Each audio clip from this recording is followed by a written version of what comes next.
एक तड़ी पार व्यक्ति इस देश का गृह मंत्री बन जाता है।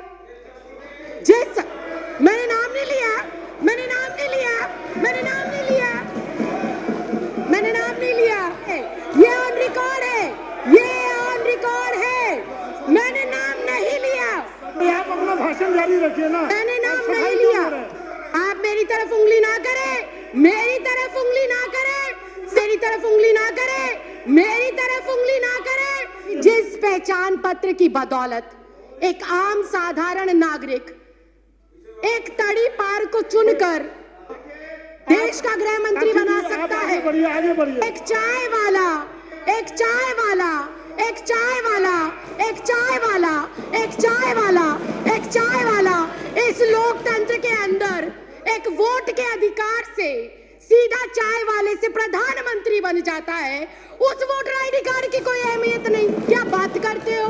तड़ी पार कौन है? तड़ी पार कौन है? तड़ी पार कौन है? चाय वाला कौन है? तड़ी पार कौन है? तड़ी पार कौन है? चाय वाला कौन है? मैंने कुछ नहीं कहा, मैंने किसी का नाम भी नहीं लिया। आप क्यों इतना आग बबूला हो रहे हैं? इतना आग बबूला क्यों हो रहे हैं? इतनी गर्माहट क्यों? इतनी गर्माहट क्यों? क्यों इतनी मिर्ची लग गई?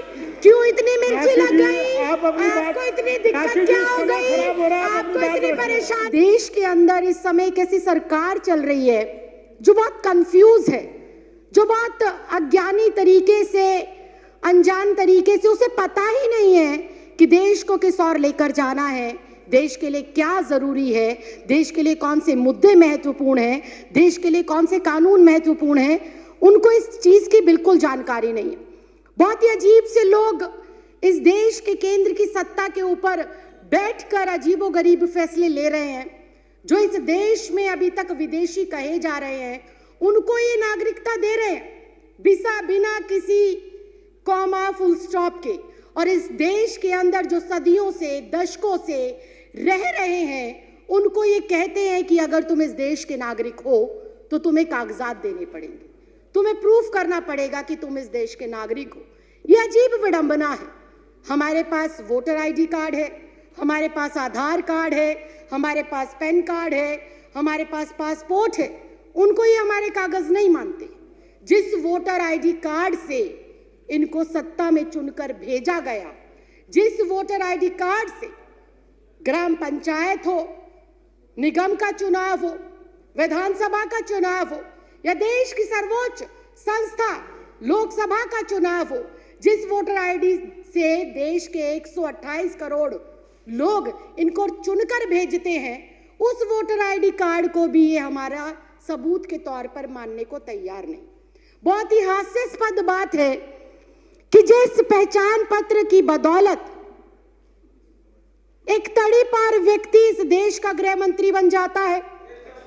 जिस मैंने नाम नहीं लिया, मैंने नाम नहीं लिया, मैंने नाम नहीं लिया, मैंने नाम नहीं लिया, मैंने नाम नहीं लिया। ये बहुत ही हास्यास्पद है, ये बहुत ही हास्यास्पद है। ये ऑन रिकॉर्ड है, ये ऑन रिकॉर्ड है, ये ऑन रिकॉर्ड है, ये ऑन रिकॉर्ड है। मैंने नाम नहीं लिया। आप अपना भाषण जारी रखिए ना। मैंने नाम नहीं लिया। आप अपनी बात जारी रखिए। मैं अध्यक्ष जी यही कह रही हूँ, मैं अध्यक्ष जी, आप मेरी तरफ उंगली ना करें, मेरी तरफ उंगली ना करें। सारे प्रिविलेज का मामला है। पहले उन्होंने मेरी तरफ उंगली करी क्यों? अपनी बात कहते रहिए। अध्यक्ष जी, मैं बहुत शांति से और शालीनता से ये कह रही हूँ कि जिस पहचान पत्र की बदौलत एक आम साधारण नागरिक एक तड़ी पार को चुनकर देश का गृह मंत्री बना सकता है। आगे बढ़िए। एक चाय वाला, एक चाय वाला, एक चाय वाला, एक चाय वाला, एक चाय वाला, एक चाय वाला इस लोकतंत्र के अंदर एक वोट के अधिकार से सीधा चाय वाले से प्रधानमंत्री बन जाता है। उस वोटर आईडी कार्ड की कोई अहमियत नहीं। क्या बात करते हो? क्या बात करते हो? और मैंने किसी का नाम नहीं लिया। आपको कोई आपत्ति है? आप माननीय अध्यक्ष जी से बात करें। आपको कोई आपत्ति है? आप माननीय अध्यक्ष जी से। तड़ी पार कौन है? दाढ़ी पैर कौन है? दाढ़ी पैर कौन है? चाय वाला कौन है? दाढ़ी पैर कौन है? दाढ़ी पैर कौन है? चाय वाला कौन है? मैंने कुछ नहीं कहा, मैंने किसी का नाम भी नहीं लिया। आप क्यों इतना आग बबूला हो रहे हैं? इतना आग बबूला क्यों हो रहे हैं? इतनी गर्माहट क्यों? इतनी गर्माहट क्यों? क्यों इतनी मिर्ची लग गई? क्यों इतनी मिर्ची लग गई? आपको इतनी दिक्कत क्या हो गई? आपको इतनी परेशानी क्या हो गई? मैंने तो किसी का नाम भी नहीं लिया, मैंने किसी दल का नाम नहीं लिया, मैंने किसी व्यक्ति विशेष का नाम नहीं लिया। राखी जी आप अपनी बात पूरी करिए। राखी जी आप उधर इशारा मत करिए। नहीं मैं समय कट करके बैठा रहा हूँ। करके बात मत करिए। मैं अध्यक्ष जी 2 मिनट के अंदर आप कोई सफाई ना। लेकिन अगर विपक्ष ऐसे टीका टिप्पणी करेगा, आप बोलते रहिए ना। विपक्ष टीका टिप्पणी करेगा कैसे चलेगा? आप बोलते रहिए। अनुशासन नाम की चीज है, आप बोलते रहिए ना। आपको किसने? अनुशासन नाम की चीज है, आप उन्हें अनुशासन सिखाइए। करिए प्लीज। मैं अध्यक्ष जी 3 मिनट के अंदर, महज 3 मिनट के अंदर अपनी जो मेरा संदेह है और जो मेरे सवाल है और जो मेरा विचार है मैं वो आपके सामने रख रही हूँ। मैं अपने बातों को दोबारा रिपीट करती हूँ कि जब एक मतदाता, राखी जी मैं दोबारा रिपीट करने की इजाजत नहीं दे रहा। जब एक मतदाता अपने मतदान का प्रयोग कर कर मेरे जैसी एक साधारण सी लड़की, 25 गज में रहने वाली लड़की को लोकतंत्र के इतने बड़े मंदिर में भेजता है, तो वो सबसे बड़ा प्रूफ होना चाहिए। बाबा साहब भीमराव अंबेडकर ने वोट डालने का अधिकार सबको दिया और वो वोट डालने का अधिकार इस बात को सिद्ध करता है कि हम इस भारत देश के नागरिक हैं। मैं सिर्फ इतना कहना चाहती हूं कि 1989 से पहले कानूनन ऐसी कोई प्रतिबद्धता, ऐसी कोई मजबूरी या अनिवार्य नहीं था कि एक कोई भी जो बच्चा पैदा होगा, जो भी व्यक्ति जन्म लेगा, उसका जन्म प्रमाण पत्र बनाया जाए। ऐसी कोई पॉलिसी नहीं थी। जब ऐसी पॉलिसी पहले नहीं थी तो मुझे समझ नहीं आता एनपीआर, एनआरसी और सीए के लिए माँ बाप का जन्म प्रमाण पत्र हो अनिवार्य, ये किस बिहाफ पर लिखा गया, ये बिल्कुल समझ के परे। और फिर एक बार फिर से विपक्ष को हो सकता है मेरी बातों से आघात पहुंचे, लेकिन ये कटु सत्य है कि अगर ये कंपलसरी है कि एनपीआर, एनआरसी और सीए के लिए अपने अपने माता पिता का जन्म प्रमाण पत्र दिखाना जरूरी है, तो क्या हमारे देश के माननीय प्रधानमंत्री अपने माता पिता का जन्म प्रमाण पत्र दिखा पाएंगे? क्या हमारे देश के माननीय गृह मंत्री अपने माँ बाप का जन्म प्रमाण पत्र दिखा पाएंगे? क्या हमारे इस देश के रक्षा मंत्री हमारे जो ये एनसीआर, एनपीआर और सीए है, इसके माध्यम से अपने माँ बाप का जन्म प्रमाण पत्र दिखा पाएंगे? क्या इस देश के माननीय राष्ट्रपति अपने माँ बाप का जन्म प्रमाण पत्र दिखा पाएंगे? क्या आरएसएस प्रमुख मोहन भागवत अपने माँ बाप का प्रमाण पत्र दिखा पाएंगे? क्या श्री एल.के. आडवाणी जी अपने माँ बाप का प्रमाण पत्र दिखा पाएंगे? या माननीय अध्यक्ष महोदय आप स्वयं अपने माँ बाप का प्रमाण पत्र दिखा पाएंगे?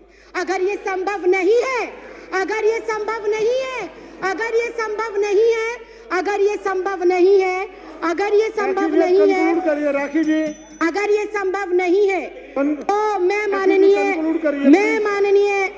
माननीय अध्यक्ष महोदय सिर्फ इतना कहना चाहती हूं कि जब बीजेपी का शीर्ष नेतृत्व, केंद्र में बैठे मंत्रिमंडल, प्रधानमंत्री, गृह मंत्री अपने माँ बाप का बर्थ सर्टिफिकेट नहीं दिखा सकते, तो क्या उन्हें, मैं कंक्लूड ही कर रही हूँ सर, क्या उन्हें डिटेंशन सेंटर भेजा जाएगा?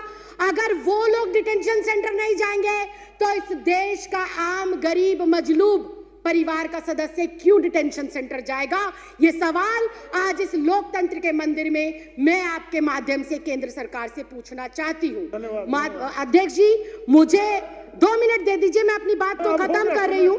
अध्यक्ष जी मुझे ऐसा लगता है कि एनपीआर, एनआरसी और सीए महज देश की जनता को भटकाने के लिए एक हथियार के रूप में केंद्र सरकार आजमा रही है और भटकाना चाहती है। वो अपनी नाकामियों से जनता को, नोटबंदी से देश को भटकाना चाहती है, जीएसटी की जो अभी मार पड़ी है व्यापारियों के ऊपर, उससे देश की जनता को वो भटकाना चाहती है।